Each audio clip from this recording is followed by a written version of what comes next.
Irmãos, boa noite para todos, meus irmãos e minhas irmãs. Antes de mais nada, eu gostaria de agradecer o convite carinhoso do Ricardo Mesquita para estar na cidade de Florianópolis, no grupo Amor e Humildade do Apóstolo.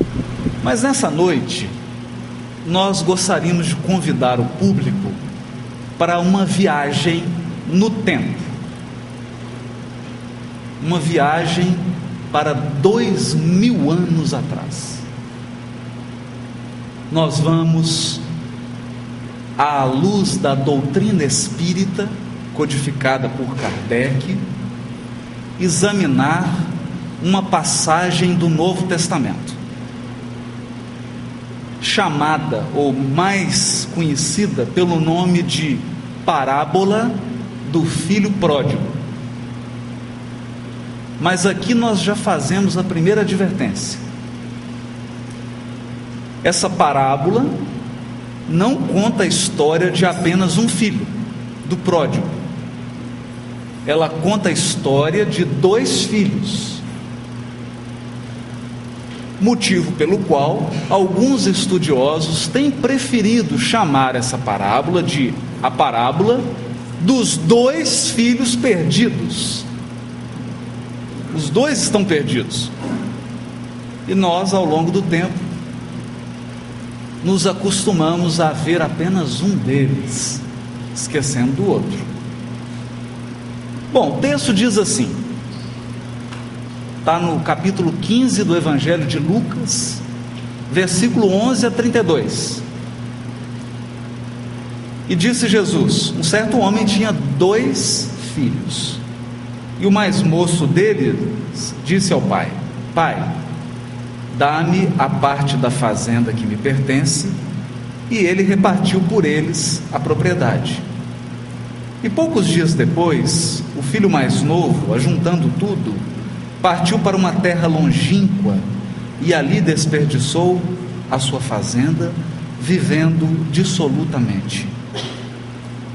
E tendo gastado tudo, houve naquela terra uma grande fome e começou a padecer necessidades. E foi e aproximou-se de um dos cidadãos daquela terra, o qual o mandou para os seus campos a apacentar porcos.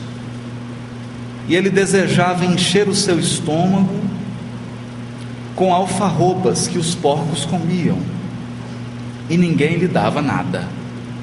E caindo em si, disse: quantos trabalhadores de meu pai têm abundância de pão, e eu aqui pereço de fome? Levantar-me-ei e irei ter com meu pai, e lhe direi: Pai, pequei contra o céu e perante ti. Já não sou digno de ser chamado teu filho. Faze-me como um dos teus trabalhadores. E levantando-se, foi para seu pai. E quando ainda estava longe, o seu pai o viu e se moveu de íntima compaixão, e correndo lançou-se ao pescoço do filho e o beijou repetidamente. E o filho lhe disse: Pai, pequei contra o céu e perante ti, e já não sou digno de ser chamado teu filho. Mas o pai disse aos servos: Trazei depressa a melhor roupa e vesti, e ponde-lhe um anel na mão e sandálias nos pés, e trazei o bezerro cevado e matai-o, e comamos e nos alegremos, porque este meu filho estava morto e reviveu, tinha se perdido e foi achado. E começaram a alegrar-se. E o seu filho mais velho estava no campo, e quando veio e chegou perto da casa, ouviu a música e as danças. E chamando um dos servos, perguntou-lhe o que era aquilo. E ele lhe disse: Veio teu irmão, e teu pai matou o bezerro cevado, porque o recebeu são e salvo. Mas ele se indignou e não queria entrar. E saindo o pai, conversava com ele. Mas respondendo ele, disse ao pai: Eis que te sirvo há tantos anos, sem nunca transgredir o teu mandamento, e nunca me destes um cabrito para alegrar-me com os meus amigos. Vindo, porém, este teu filho, que desperdiçou a tua propriedade com meretrizes, mataste-lhe o bezerro cevado. E ele lhe disse: filho, você sempre esteve comigo, e todas as minhas coisas são tuas.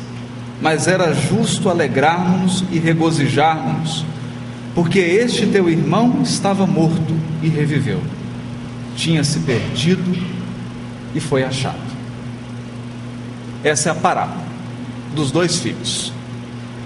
A primeira tendência que nós temos é interpretar essa parábola segundo os nossos padrões culturais. Então, quando nós pensamos numa propriedade de terra, dois filhos, um filho pedindo para o pai a parte dele, o pai repartindo os bens, entregando para esse filho, ele vendendo tudo e voltando para casa sem nada, nós fazemos julgamentos que são condicionados pela nossa cultura. Ora, nós nascemos no Brasil, vivemos uma sociedade que tem suas regras, tem certas coisas que você não pode fazer, outras você pode, há uma série de limitações. O certo é que nós estamos condicionados.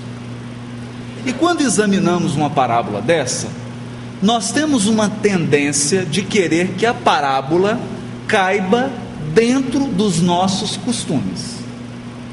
E esse é o primeiro grande equívoco de quem interpreta o Novo Testamento. Já dizia a espiritualidade superior na questão 627 de O Livro dos Espíritos. Jesus falava segundo a época e os lugares. Segundo a época e os lugares. Portanto, se nós temos a intenção de ter um mínimo de sucesso na interpretação do Novo Testamento, nós precisamos guardar a nossa cultura, guardar a nossa forma de pensar e de julgar o mundo, e tentar fazer uma viagem para 2000 anos atrás, e tentar entender como viviam as pessoas naquelas aldeias da Galileia, na época em que Jesus lá esteve. Esse é o desafio. O desafio que nós temos hoje à nossa frente é nos transportar para o mar da Galileia e começarmos a ouvir essa parábola como se nós todos aqui fôssemos moradores daquela região. E aí cabe a pergunta: como um morador daquela região interpretaria essa parábola? Que tipo de elementos Jesus está utilizando para sensibilizar os seus ouvintes? Esse é o nosso desafio. Então, preparados? Vamos guardar toda a nossa bagagem, vamos nos transportar para a Palestina do primeiro século. Jesus está diante de camponeses que vivem em aldeias,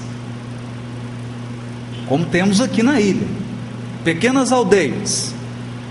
Por exemplo, a aldeia em que Jesus viveu, Nazaré. Os pesquisadores mais otimistas, dizem que Nazaré tinha no máximo umas 100 casas. Uma aldeia pequena, muito pequena. E quem morou ou mora numa cidade bem pequenininha sabe o que eu estou falando. A vida comunitária numa cidade pequena é totalmente diferente da vida na capital, Florianópolis. Imagina numa aldeia com no máximo 100 famílias. Os valores são outros. Mas não é apenas uma questão de tamanho da aldeia. Nós vivemos numa sociedade ocidental, nós estamos falando aqui de um povo oriental. Mais precisamente, nós estamos falando do Oriente Próximo. Ali em torno do deserto da Síria, norte da Palestina. É uma cultura diferente. Vamos falar um pouquinho sobre essa cultura. Nessa cultura, as pessoas vivem em famílias. A sua identidade como indivíduo é tirada da família. E a família vive em estreita relação com a terra. No caso dos camponeses. E aqui, a parábola de Jesus está falando de camponeses. Eles tiram a sua identidade da terra. Vamos entender um pouco isso. Na direção da família há um pai. É uma sociedade patriarcal. O pai é a figura máxima de autoridade. Ele administra todos os bens. Os filhos vivem na propriedade com o pai e com a mãe. E na maioria dos casos, mesmo quando o pai morria, a mãe, os irmãos continuavam juntos na mesma propriedade, eles dividiam as propriedades. Porque naquelas aldeias, as pessoas vivem de forma gregária, por uma questão de sobrevivência. Você precisa se unir. Se você tem uma propriedade isolada, se você vive distante, você corre inúmeros riscos. Então eles viviam juntos, juntavam as ovelhas. Algumas pessoas tomavam conta das ovelhas de toda a aldeia. Eles compartilhavam o arado, aravam a terra juntos, toda a aldeia. Quando a gente pensa assim numa tribo indígena, a gente consegue hoje, para nós brasileiros, uma ideia do que é viver numa aldeia dessa. E o que acontece aqui? Esse filho mais moço chega para o pai e diz para ele assim: pai, reparte os bens e dá a minha parte. Ora, esse filho cometeu uma falta gravíssima, extremamente grave. Enquanto o pai estiver vivo, as leis e os costumes dessas aldeias do Oriente não permitem a divisão dos bens. Você pedir para um pai, enquanto ele está vivo, para dividir os bens, é expressar para o pai que você deseja vê-lo morto. Você está desejando a morte dele. Isso é muito grave, porque nessas sociedades, os pais, as pessoas mais velhas, têm uma autoridade e elas são merecedoras de um respeito enorme. E não precisa nem de estatuto do idoso. O respeito era natural. Então o filho mais novo começa cometendo um grave equívoco. E o fator mais inusitado dessa parábola de Jesus é que o que as pessoas que ouviam Jesus estavam ouvindo Jesus contar a história, o que elas esperavam? Qual era a expectativa delas? Que o pai virasse para o filho mais novo e dissesse para ele: você cometeu uma falha gravíssima, você está desejando a minha morte e eu estou te deserdando. Ele perderia a parte na herança, seria expulso da aldeia, porque a aldeia não permite esse tipo de comportamento, não permite. Mas o que o pai faz? Surpreendentemente, inesperadamente, o pai da parábola reparte os bens e entrega a parte para o filho mais novo. Primeiro choque que essa parábola criou nos ouvintes da Palestina do primeiro século. Por que ele fez isso? Mas os problemas do rapaz mais jovem estavam começando. Porque se o pai atendeu o pedido dele e resolveu repartir os bens, a aldeia não iria aceitar a permanência desse rapaz lá. Ele precisava sair, e foi o que ele fez. Vendeu rapidamente a sua parte na propriedade, rompeu a unidade familiar, porque a unidade da família numa aldeia está na propriedade comum. Isso é que é importante a gente pensar. Mesmo que o pai morresse, a mãe morresse, os irmãos, na maioria das vezes, continuavam juntos, cultivando aquela propriedade. Aquilo tinha um valor emocional, um valor familiar. De repente, ele provoca uma ruptura grave, porque o patrimônio foi rompido ao meio e vendido para outra pessoa da aldeia. A família dividiu-se, e todo mundo na aldeia ficou sabendo que naquela família havia um problema sério de relacionamento entre o pai e o filho mais novo. Um problema sério, que causou uma divisão na família. Ele então vende rapidamente a sua parte, que é algo inusitado, porque pessoas que já viveram no Oriente, que estão acostumados com aquela região, Síria, Iraque, Afeganistão, norte da Galileia, norte da Palestina, sabem que é muito difícil você comprar e vender imóvel naquela região. As negociações duram meses. A forma como eles encaram a terra é diferente da nossa. A identidade deles está na terra. Vender a terra é algo sério, é uma cerimônia quase. E nessa parábola ele vende rápido. Por quê? Porque se ele permanecesse, a aldeia poderia apedrejá-lo,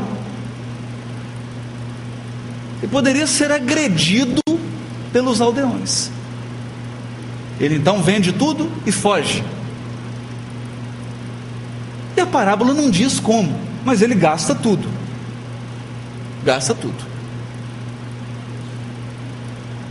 Aqui é preciso entender uma coisa: não era uma propriedade tão grande assim também. Aldeias pequenas. Aldeias pequenas. Ele recebeu dinheiro. Dinheiro naquela sociedade não tem tanto valor assim. As pessoas vivem da terra, do cultivo de plantas, de cereais, apacentando rebanhos. Ele pegou o dinheiro e foi embora, gastou tudo. E aqui começa o sofrimento do jovem, porque há uma fome na região, e aquilo era comum. Bastava uma seca mais longa e você tinha falta de comida, os rebanhos morriam. Eu gosto de pensar, quando estamos examinando essa parábola, em algumas regiões do Nordeste brasileiro. Aquelas vaquinhas magrinhas, e aquelas pessoas lá na terra, esperando chover. Pois bem, aconteceu isso. Ele, sem dinheiro, sem propriedade, sem ter o que cultivar e onde cultivar, é obrigado a pedir emprego. Pede emprego, e aqui começa um processo de expiação sério. Porque qual o emprego que ele consegue? Cuidar de porcos. Ora, naquela sociedade da Palestina, até hoje, mas sobretudo no primeiro século, era humilhante cuidar de porco, porque porco era considerado um animal imundo. Você não pode comer a carne e sequer ter contato com o porco, que dirá cuidar de porco. Apacentar porcos era uma atividade humilhante. O que essa parábola está querendo dizer é que o jovem atingiu o fundo do poço. O fundo do poço. Mas tem sempre jeito de piorar. Não bastasse a situação de ter que cuidar de porcos, eles não davam comida para ele. E os porcos daquela região se alimentam de uma espécie de vagem. Essa vagem que nós temos lá tem dois tipos. Tem um tipo que é a chamada planta gafanhoto, que é uma vagem doce, ela é docinha e tem valor nutritivo. Era essa que João Batista comia, a vagem gafanhoto. E tem um outro tipo de vagem que era dada para os porcos, que é uma vagem amarga, que tem pouquíssimo valor nutritivo, porque numa situação de fome você não vai dar a vagem docinha para o porco. Ele então começa a comer desse alimento de porco. Ora, se cuidar de porco era uma humilhação, que dirá comer da comida que o porco comia? Mas essa vagem que o porco come não tinha valor nutritivo, e ele então começa a passar fome. E aqui começa o processo de recuperação espiritual do moço, do jovem. Ele pensa: quantos trabalhadores assalariados do meu pai têm pão, carne, lugar para dormir, e eu que sou filho, estou aqui nessa terra longínqua, comendo comida de porco. Cai em si, diz a parábola, e ele, caindo em si, um processo de despertar da consciência, fala: levantar-me-ei, porque ele percebeu que estava caído. Levantar-me-ei, irei ter com meu pai e vou dizer para ele: Pai, pequei contra o céu e na tua presença, me recebe como um dos teus assalariados. Deixa eu trabalhar como um assalariado na propriedade que um dia foi minha. Ora, mas tem alguns detalhes aqui que escapam.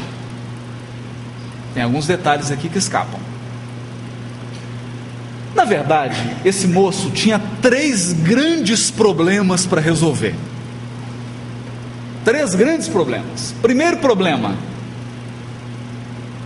ele insultou o pai ao pedir a divisão dos bens. Nós já vimos isso. Insultou o pai. E aqui ele precisaria apelar para a misericórdia do pai para que ele o perdoasse do insulto e da humilhação, porque toda a aldeia, como que a aldeia interpretou essa situação? Interpretou isso como uma humilhação para aquele pai. Aquele pai foi humilhado publicamente. E como é que ele teria que aparecer e pedir perdão para um pai que é um patriarca de uma sociedade desse tamanhozinho? Pedir perdão. Esse era o primeiro obstáculo dele. Mas acreditem, era o mais simples. O segundo, ele precisaria enfrentar a aldeia, porque ele foi proscrito. Com essa atitude, ele foi expulso pela aldeia. A aldeia não recebe mais ele. E se ele chegasse e entrasse na aldeia, ele seria, pelas tradições daquele povo, seria humilhado publicamente e possivelmente até apedrejado em público.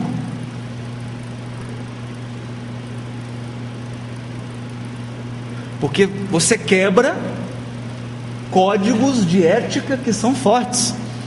A gente basta citar um exemplo trágico que nós presenciamos agora, há pouco tempo no Brasil, que foi o pai está sendo acusado, está envolvido no caso da menina que foi atirada do apartamento.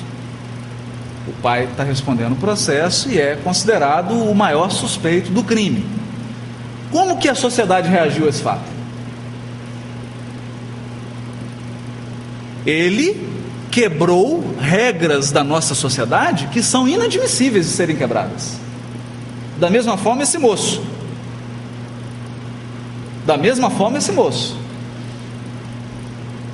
Ele tocou numa ferida séria. E como é que ele ia fazer? Ele tinha que entrar na aldeia. Mas temos um terceiro problema ainda.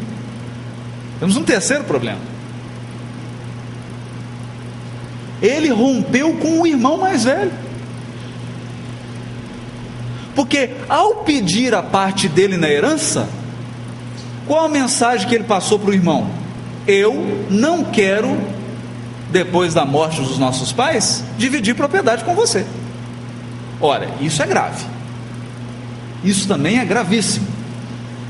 Porque você está rompendo o elo da família. Isso significa que a família não terá continuidade. E isso no Oriente é sério. É muito sério. Uma das coisas que mais chocam executivos ocidentais, você chega nessa região da Síria, da Índia, e encontra executivos milionários. Antes dele fechar um negócio, ele vai lá na aldeia conversar com o pai. O pai velhinho mora na aldeia. Chega lá um empresário de helicóptero: pai, estou fechando um negócio, queria sua bênção. E o pai tem que dar a bênção. Tamanho é o respeito pela figura paterna, pela tradição da família. E isso para nós ocidentais é quase que incompreensível. Mal a gente pega um celular e liga, né? Pai, tem uma notícia boa, fechei um negócio. Lá não, tem que ir lá, beijar a mão do pai, pedir a bênção, autorização. E o filho é independente, ele não depende mais do pai. Mas pelas regras orientais, não tem isso. O filho é responsável pelo pai enquanto ele estiver vivo. Ele deve respeito ao pai enquanto ele estiver vivo. Ele só conquista a liberdade plena após a morte dos pais. É um outro padrão. E aqui o jovem moço teria que se ver com o irmão, porque ele ia pedir emprego na propriedade, mas aquela propriedade agora era herança do irmão, e ele rompeu com o irmão. Pela parábola, ele não tinha planos, ele só pensou assim: eu vou conversar com meu pai e vou dizer: pai, cometi um erro, me perdoa. Mas ele não tinha nenhum plano para a aldeia e nem para o irmão. Ele não pensou nisso. Mas a parábola prossegue.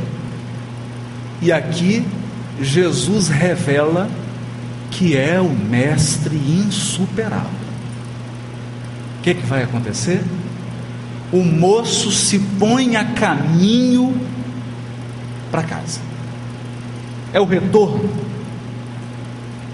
cheio de incertezas, com 3 problemas e uma solução mais ou menos para um dos problemas.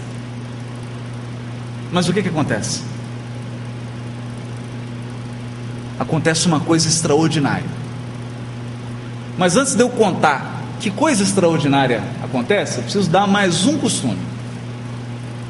Estamos só situando, daqui a pouco nós vamos entrar na interpretação.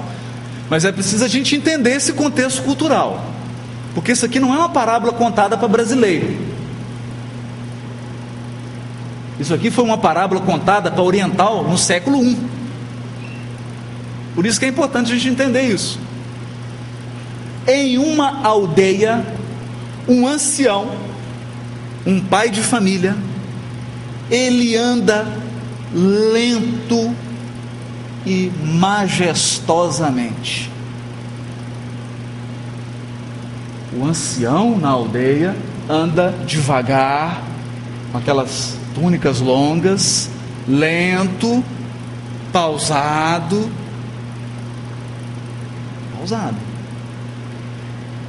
É uma humilhação um ancião, uma pessoa mais velha, seja mulher ou homem, sair correndo. Isso não existe. Se você for numa aldeia daquela do Oriente e alguma pessoa mais velha está correndo, corre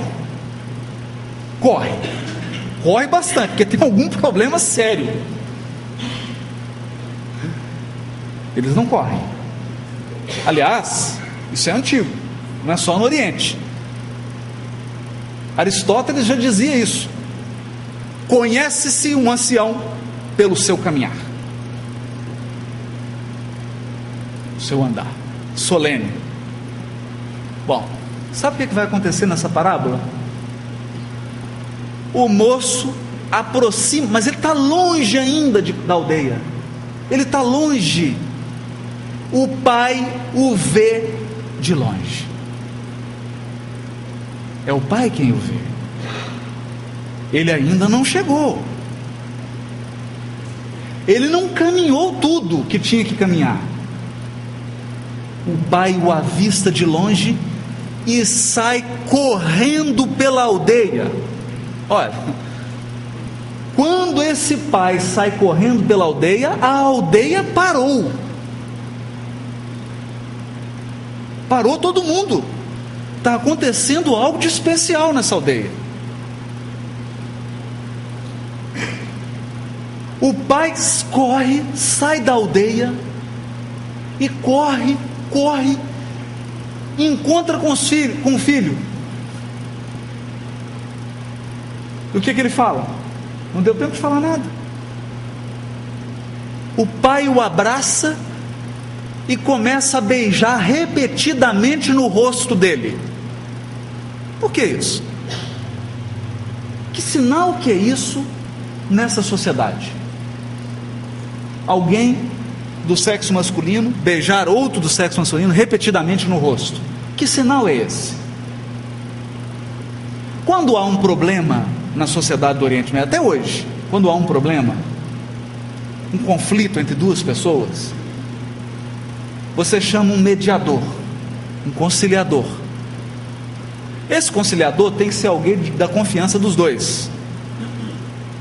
Ele então conversa com os dois,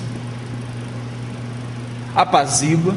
Se chegar num acordo, sabe qual que é o sinal de que o acordo foi firmado?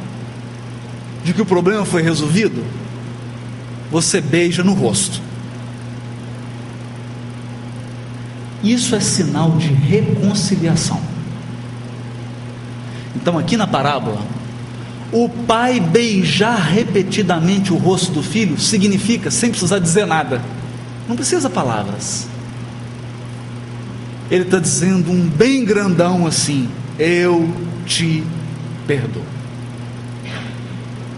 você está perdoado. Estamos reconciliados.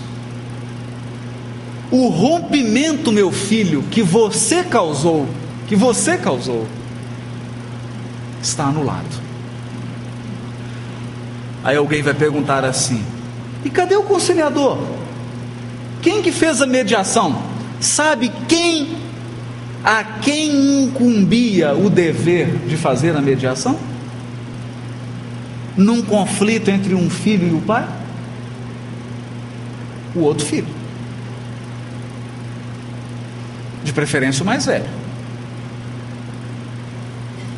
E o irmão mais velho, quando o mais novo pediu para repartir os bens, era dever dele intervir e conciliar. E o que ele se fez? Silenciou.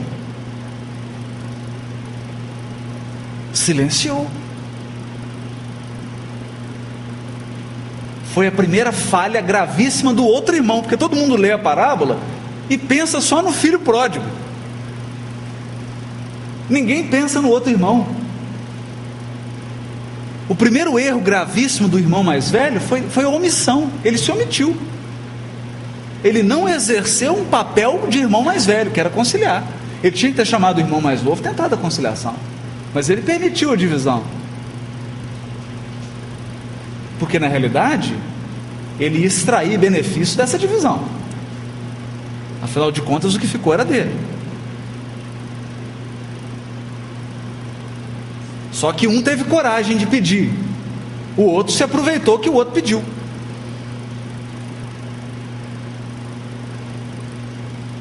Nós vamos começar a identificar os problemas do filho mais velho.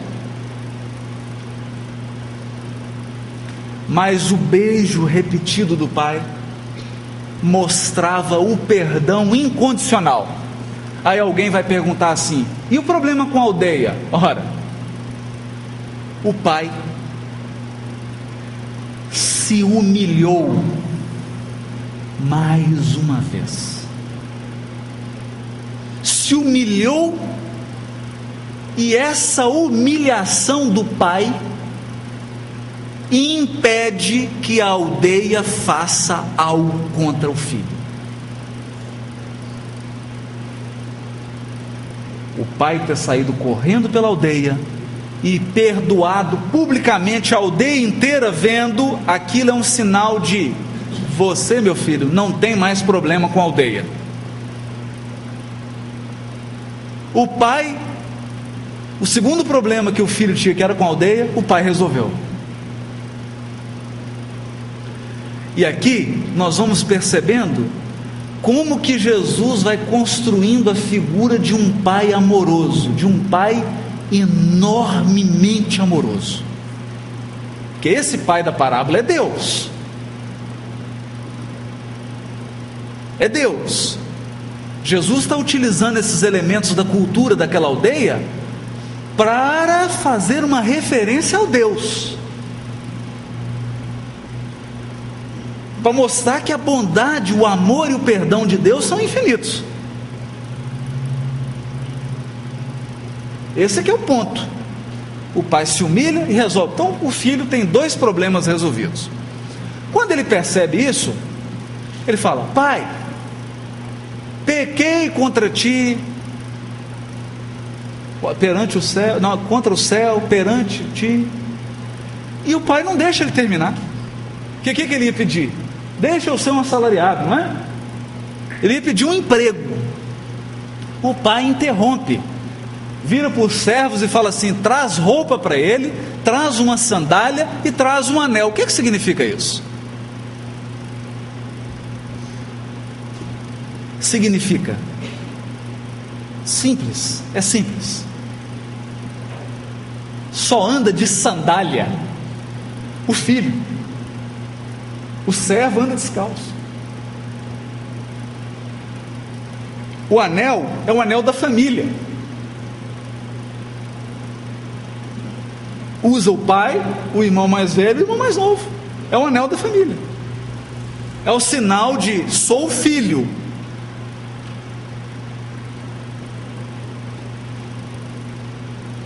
E a roupa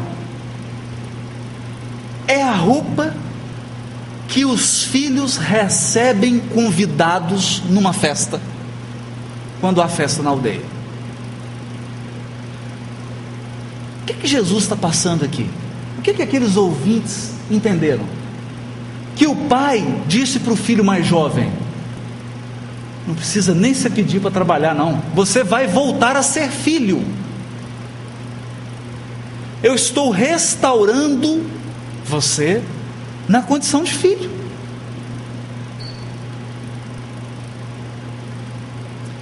E tem mais. O pai poderia ter virado para os servos e dito assim: mata um cabrito, 2 ovelhas. Porque vocês imaginem, numa aldeia como essa, que tem 30, 20 casas, 20 famíliazinhas que moram ali, são proprietários. Se você matar um boi, que ele mandou matar um boi, significa, quando ele diz assim, mata o boi, os aldeões entenderam, é festa para a aldeia inteira. É mais ou menos assim: todos vocês da aldeia estão convidados. E não tem geladeira, não tem freezer, não tem carne num saquinho que você compra lá, está pesado, já congelado. Matou o boi, se não for comida, acabou, a carne estraga. E matar um boi e fazer uma festinha privada é uma humilhação na aldeia, é uma desfeita. Se você matou o boi, é porque você tem que convidar todo mundo. Lá você já não precisava convidar, e sempre tinha os agregados. Você matasse um cabritinho, sempre vinha um vizinho, já sentava, trazia um pão dele. É tudo coletivo. É tudo coletivo. Se você matou um boi, é a aldeia inteira. E é esse o sinal do pai. Por quê? É o banquete da reconciliação do filho com a aldeia.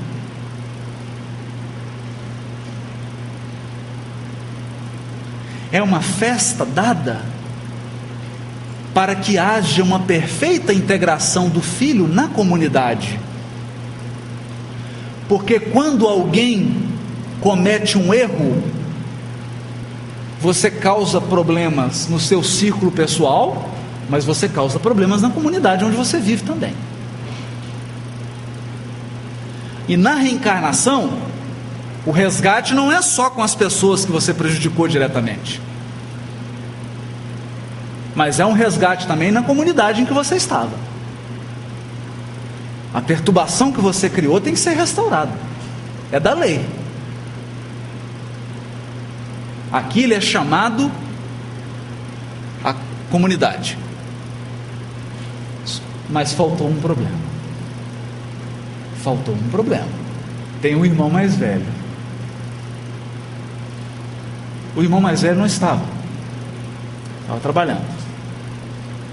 Quando ele chega, a aldeia já está dançando, cantando, o boi já está assando, já está uma festa. Então ele pergunta para o céu: o que está acontecendo?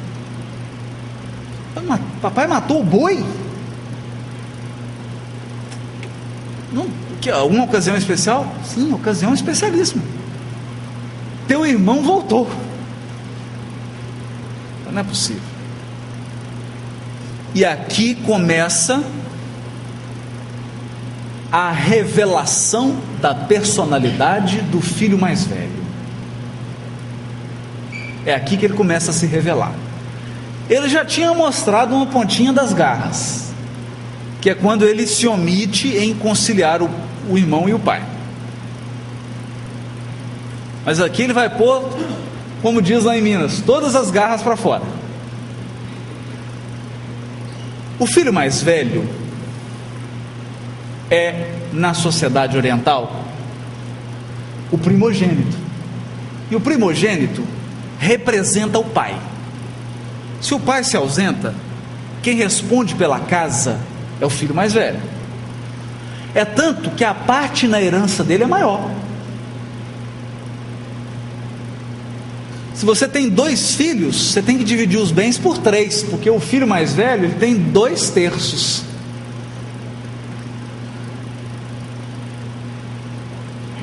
Ele representa. O que a aldeia espera do filho mais velho? O pai não perdoou? Perdoou. O que a aldeia está esperando desse filho mais velho? Que ele entre na casa, vista a sua roupa de anfitrião e receba os convidados junto com o pai. Esse é o papel dele. Ele tem que receber, mesmo que ele não concorde com o pai. Depois ele vai conversar privado com o pai.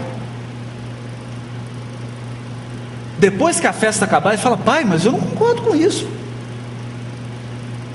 Que já é um problema você virar para um pai naquela sociedade e falar que você não concorda com ele.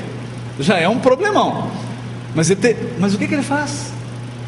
Em público, na frente de toda a aldeia, ele vira e diz: eu não vou entrar. Nossa, a gente tem um ditado que é assim: lavar roupa suja. Roupa suja se lava em casa. Aqui não, aqui ele lavou na frente da aldeia, expôs o problema todo para a aldeia. E mais uma vez o pai se humilha, vem até o filho e fala: meu filho, entra. Fala: pai. Ele não fala pai. Ele não fala pai. Ele deveria ter falado pai, que é o tratamento respeitoso. Desrespeitosamente ele diz assim: tenho te servido há tantos anos e você nunca matou um cabrito para eu me alegrar com os meus amigos.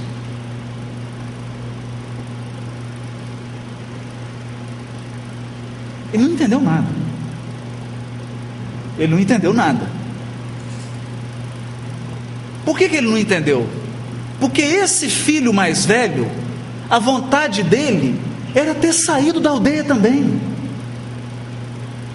Ele nunca esteve naquela casa. Ele só não teve coragem de fazer o que o filho pródigo fez.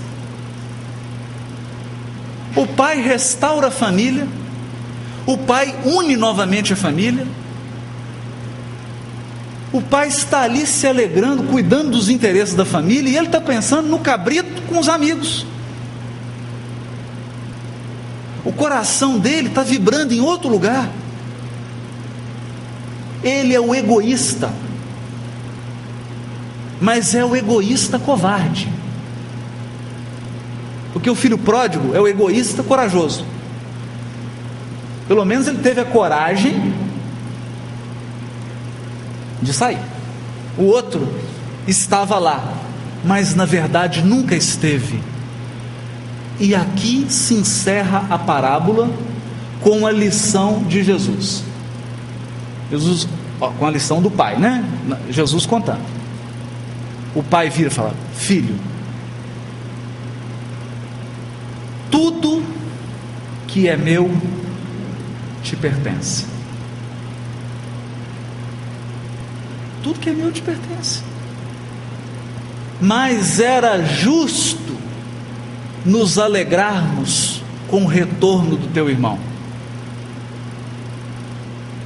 que ele estava morto e reviveu, estava perdido e foi encontrado. E termina a parábola. Essa é a parábola. Agora nós vamos interpretá-la à luz da doutrina espírita.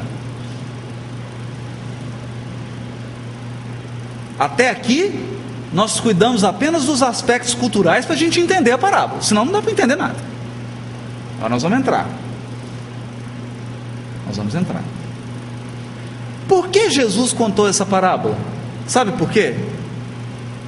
Ele chega num lugar e fazem um almoço. Naquela sociedade, como hoje, no Brasil também, se você recebe alguém em casa para comer na sua mesa, significa que você tem um apreço por essa pessoa. É uma honra, mesmo na nossa sociedade, ser convidado para jantar, almoçar na casa de alguém. É um sinal de uma camaradagem, de uma amizade, de uma proximidade. Naquela sociedade, muito mais. Mas quando Jesus assenta-se para comer, ele chama publicanos e pecadores para comer com ele. E os fariseus que estavam assistindo falam: mas não é possível, você que se diz um mestre comendo com pessoas impuras? Como que você recebe pessoas impuras? Jesus então conta essa parábola, e aqui fica fácil, porque ele está descrevendo duas atitudes. Os publicanos e pecadores representam o filho pródigo, e os fariseus e escribas representam o filho mais velho e egoísta. São os dois tipos de atitudes que nós podemos ter para com Deus. É aqui que começa. Aqui que começa. Diz Emmanuel, no livro Consolador, quando lhe perguntam se o determinismo divino é o do bem, quem criou o mal? E Emmanuel responde: o homem, confiando mais em si mesmo que na providência divina, confiando mais em si mesmo que na providência divina, transforma-se num foco de ações contrárias a essa lei. Transforma a sua fragilidade num foco de ações contrárias à lei divina. Eis o mal. Eis o mal. O homem, confiando mais em si mesmo, transforma a sua fragilidade em foco de ações contrárias à lei divina. Eis o mal. É preciso recompor os elos dessa relação sagrada. Eis o resgate. O que o Emmanuel está dizendo? Toda vez que na nossa evolução espiritual nós nos afastamos de Deus, nós rompemos os elos que nos unem ao Criador, você passa a viver em torno da sua própria fragilidade. Você cria um foco, uma infecção. Isso é o mal, porque a lei divina é a lei do amor. É simples. Lei do amor funciona mais ou menos assim: todos somos iguais. Todos somos iguais perante Deus, e todos devemos ser felizes de forma igual. Essa é a lei divina. Mas quando rompemos os elos com Deus, que é o que fez o filho pródigo: Pai, dá a minha parte na herança. Dá a minha parte na herança. A pergunta que eu tenho para fazer aqui é uma pergunta de matemática. Se tiver algum matemático, alguém ligado a exatas na plateia, vai me ajudar. Os bens de Deus, porque Deus é o proprietário de tudo. Alguém tem dúvida disso? Quem que é o proprietário do universo infinito? É Deus. Os bens dele são limitados? Não, são infinitos. Quantos filhos ele tem? Infinitos. Quanto que é infinito dividido por infinito?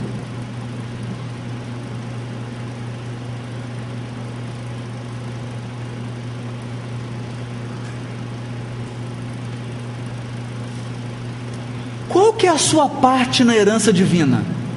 Já pensamos nisso?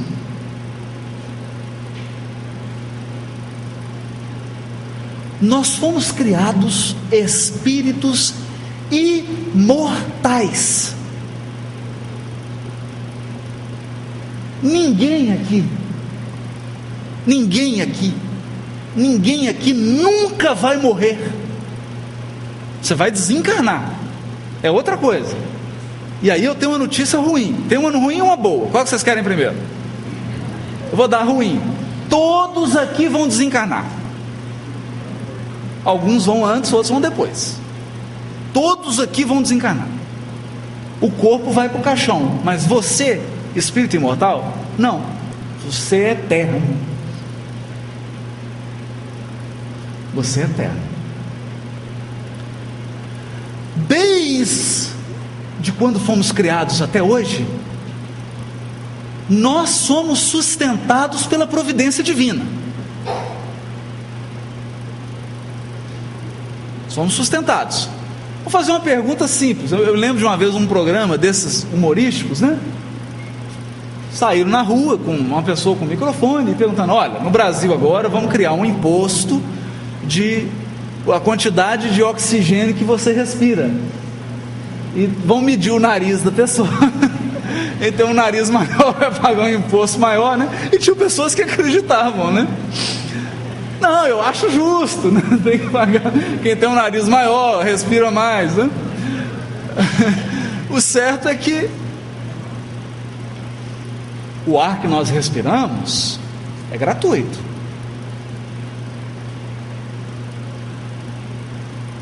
O corpo que nós recebemos é gratuito.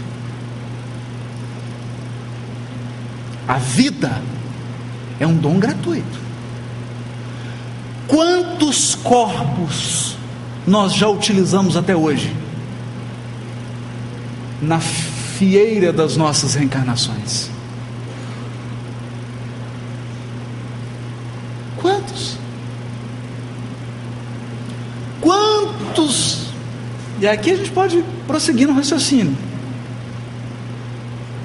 Quantos quilos de trigo foram necessários para nos alimentar até hoje?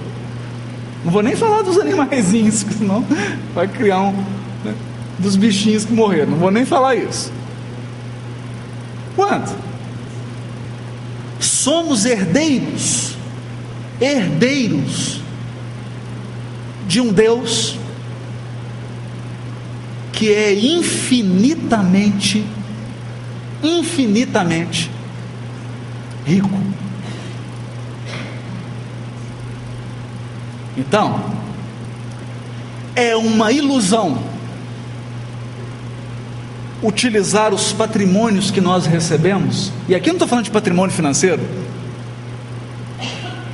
saúde, inteligência, beleza, dinheiro, dom artístico, todas essas faculdades são patrimônios que nós só adquirimos graças à providência divina.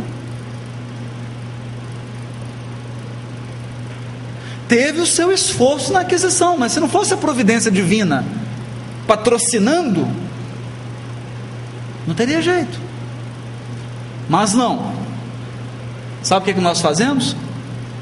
Alguns de nós, porque tem outros, lá do filho mais velho, vamos falar do filho pródigo. Alguns de nós diz assim: eu vou romper as minhas relações com Deus, não quero saber de lei de amor não. eu agora vou viver a lei do eu. Do eu. No mundo do eu, funciona assim: eu sou mais importante que todos vocês. É assim, isso se chama orgulho. Eu sou o mais importante. Essa é a primeira chaga da humanidade, o orgulho. É o reinado do eu. Segunda chaga, egoísmo. Tudo para mim. Primeiro eu. Eu ganho, você perde.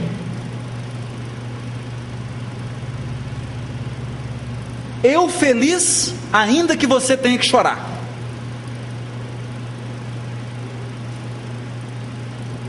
Quando se juntam essas duas coisas, orgulho e egoísmo, nós criamos um câncer em torno de nós. Isso tem um nome, isso se chama mal. Esse é o mal. Esse é o mal. Então às vezes as pessoas perguntam assim: a pessoa está começando na doutrina espírita, está lendo o livro dos Espíritos, está naquele início e pergunta: olha, esse negócio que eu leio o Novo Testamento que fala do diabo, né? O diabo existe? Fala, existe. O diabo existe. Está dentro de cada um de nós.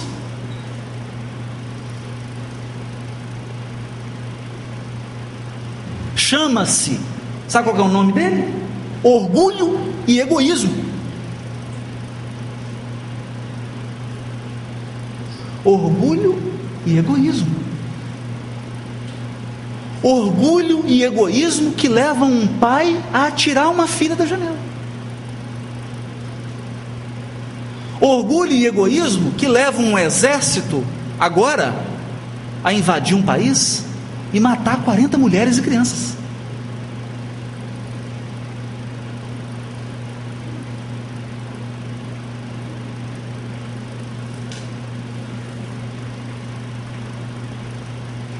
É isso. Essa é a história do filho pródigo. É o filho que resolveu viver longe do pai. E aí diz Emmanuel sabiamente: está criado o mal. Instaurou-se o reinado do eu. Ele afastou-se da lei de amor, porque a lei de amor é assim: olha, eu sou importante, mas você também é, como eu. E ao nos relacionarmos, de qualquer forma, ao encontrar com você na rua, ou trabalhar, qualquer tipo de relacionamento humano, eu tenho que ganhar, você também. Eu não posso extrair minha felicidade da infelicidade do outro. E eu tenho que fazer de tudo para que todos estejamos bens. Essa é a lei divina. Todos os filhos vivendo na mesma casa paterna. É isso que a parábola está dizendo. Todos os filhos vivendo na mesma casa paterna. Mas não, nós nos afastamos, criamos um reinado do eu. Eis o mal. Urge pagar pelo erro? Não é isso que o Emmanuel falou? Ah, está criado o mal. Então o que tem que fazer agora? Pagar pelo erro? Não. Recompor os elos dessa união sagrada. Quando a dor nos visita, quando uma expiação e um resgate bate na nossa porta, o objetivo não é massacrar, não é nos fazer sofrer. O objetivo é nos acordar, é reatar os laços com Deus, é nos trazer de volta para a casa paterna, é nos trazer de volta para a lei do amor. Essa é a função da dor.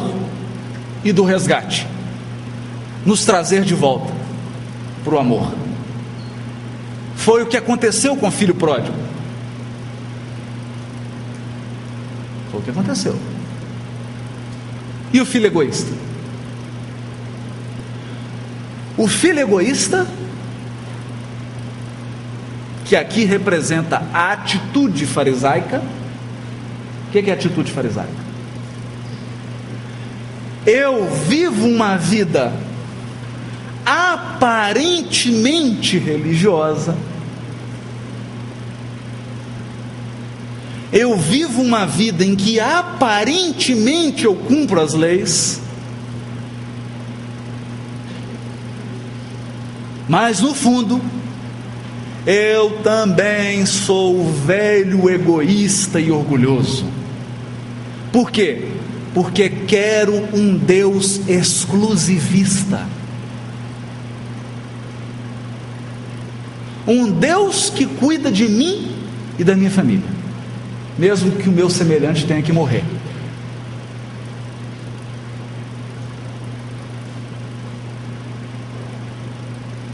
Esse é que é o filho egoísta. O que Emmanuel vai dizer sobre ele? Agora olha que sutileza aqui.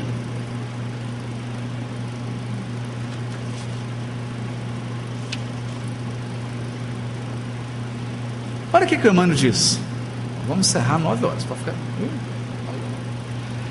De maneira geral, os crentes apenas enxergaram o filho que abandonou o lar paterno, a fim de viver nas estroinices do escândalo, tornando-se credor de todas as punições. E raros aprendizes conseguiram fixar o pensamento na conduta condenável do irmão que permanecia sob o teto familiar, não menos passível de repreensão. Observando a generosidade paterna, os sentimentos inferiores que o animam sobem à tona, e ei-lo na demonstração de sovinice. Contrariam a vibração de amor reinante no ambiente doméstico. Ele fica contrariado pelo amor que está reinando. Alega como autêntico preguiçoso os anos de serviço em família. Invoca, na posição de crente vaidoso, a suposta observância da lei divina e desrespeita o genitor. Olha o que o Emmanuel falou. Ele conhece os costumes. Desrespeita o genitor, incapaz de partilhar-lhe o justo entendimento. Esse é o falso religioso. É o religioso convencionalista. Ele observa rituais, ele observa normas, mas por dentro ele é o mesmo egoísta e orgulhoso que é o filho pródigo. Ele não entendeu o pai. E aqui nós terminamos o seguinte, com uma frase de Emmanuel. Está no livro Palavras de Vida Eterna, chamado Filhos e Servos. Filhos e servos. Porque nessa casa aqui nós tínhamos 2 filhos e tínhamos servos. Qual que é a diferença? Precisamos entender essa diferença. Na verdade, nessa casa, os 2 filhos eram filhos, mas agiam como servos. A diferença é o seguinte: servo é aquele que presta serviço ao Criador, mas recebe remuneração por isso. Como assim? Significa, o Criador tem propósitos para o universo. O servo é aquele que coopera com Deus, mas ele não comunga dos propósitos divinos. Ele vive para satisfazer os seus propósitos individuais. E às vezes presta serviço a Deus, desde que receba. E tem muita gente que vive nesse processo de barganha com Deus. Olha, eu vou fazer isso, Deus, aí você me dá isso? É o servo. O filho é aquele espírito que atingiu um estágio espiritual onde os propósitos dele são os mesmos propósitos de Deus. O que ele deseja é o que Deus deseja. Ele vive com o Pai na casa paterna, e ele entendeu que tudo que é de Deus é dele, que ele é filho. E esse é o nosso desafio, do ponto de vista espiritual, nos tornarmos filhos absolutamente integrados na lei de amor, absolutamente integrados nos propósitos do Criador. Irmãos, muito obrigado, boa noite, que Deus abençoe a todos.